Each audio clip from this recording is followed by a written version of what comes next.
ഈ Russia Ukraine യുദ്ധത്തിന്റെ ചരിത്രത്തിലെ തന്നെ ഏറ്റവും ഭീകരമായിട്ടുള്ള ഒരു ഡ്രോൺ ആക്രമണങ്ങൾക്കാണ് കഴിഞ്ഞ കുറച്ച് ദിവസങ്ങളായിട്ട് മോസ്കോ അടക്കമുള്ള റഷ്യൻ നഗരങ്ങളും വൻകിട എണ്ണ ശുദ്ധീകരണ ശാലകളും സാക്ഷ്യം വഹിക്കുന്നത്. യുദ്ധഭൂമിയിൽ നിന്നും ആയിരക്കണക്കിന് കിലോമീറ്ററുകൾ അകലെയുള്ള റഷ്യൻ തലസ്ഥാനമായ മോസ്കോയെയും റഷ്യയുടെ സമ്പദ്വ്യവസ്ഥയുടെ നട്ടെല്ലായ എണ്ണ ശുദ്ധീകരണ ശാലകളെയും ലക്ഷ്യമിട്ട് 800-ലധികം അത്യാധുനിക ഡ്രോണുകളാണ് ഉക്രൈൻ ഒരേ സമയം തൊടുത്തുവിട്ടിരിക്കുന്നത്.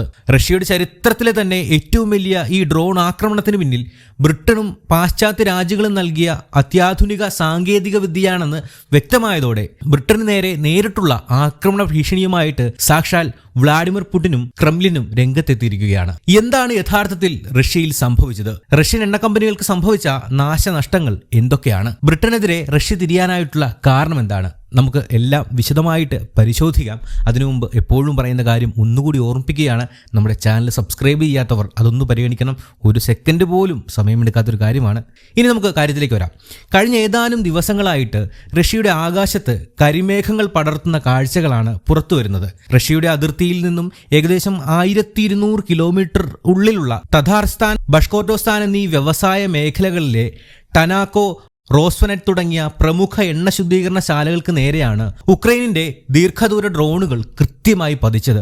ഇതിനു പിന്നാലെ മോസ്കോയിലെ വിമാനത്താവളങ്ങളുടെ പ്രവർത്തനം പോലും നിർത്തിവെക്കേണ്ടി വന്നു. ഇതോടെ റഷ്യയിലെ എണ്ണ ഉൽപ്പാദനത്തെയും ഇന്ധന വിപണിയെയും ബാധിക്കുന്ന തരത്തിൽ വലിയൊരു പ്രതിസന്ധിയാണ് അവിടെ രൂപപ്പെട്ടിരിക്കുന്നത്. യുദ്ധമുഖത്ത് പീരങ്കികളും ടാങ്കുകളും ഉപയോഗിച്ച് നേരിട്ട് പോരാടുന്നതിന് പകരം റഷ്യയുടെ സാമ്പത്തിക സ്രോതസ്സുകളായിട്ടുള്ള റിഫൈനറികൾ തകർക്കുക എന്ന പുതിയൊരു യുദ്ധതന്ത്രമാണ് ഉക്രൈൻ ഇപ്പോൾ പയറ്റുന്നത്. എന്നാൽ ഈ ആക്രമണങ്ങൾ റഷ്യയെ ചൊടിപ്പിച്ചത് മറ്റൊരു കാരണം കൊണ്ടാണ്. ഇത്രയും ദൂരം കൃത്യമായി ലക്ഷ്യം തെറ്റാതെ പറന്നെത്താൻ ഉക്രൈൻ ഉപയോഗിച്ചത് ബ്രിട്ടൻ നൽകിയിട്ടുള്ള അത്യാധുനിക ഡ്രോണുകളും പാശ്ചാത്യ നാവിഗേഷൻ ചിപ്പുകളുമാണെന്ന് റഷ്യൻ രഹസ്യാന്വേഷണ വിഭാഗം കണ്ടെത്തിയിട്ടുണ്ട്. ഈ വർഷം മാത്രം 100,000-ലധികം അത്യാധുനിക ഡ്രോണുകൾ ഉക്രൈൻ നൽകുമെന്ന് ബ്രിട്ടൻ പ്രഖ്യാപിച്ചിരുന്നു. ഇതാണ് മോസ്കോയെ ഏറ്റവും അധികം പ്രകോപിപ്പിച്ചത്. ലണ്ടനിലെ റഷ്യൻ എംബസി ബ്രിട്ടന് കടുത്ത ഭാഷയിലാണ് മുന്നറിയിപ്പ് നൽകിയിട്ടുള്ളത്.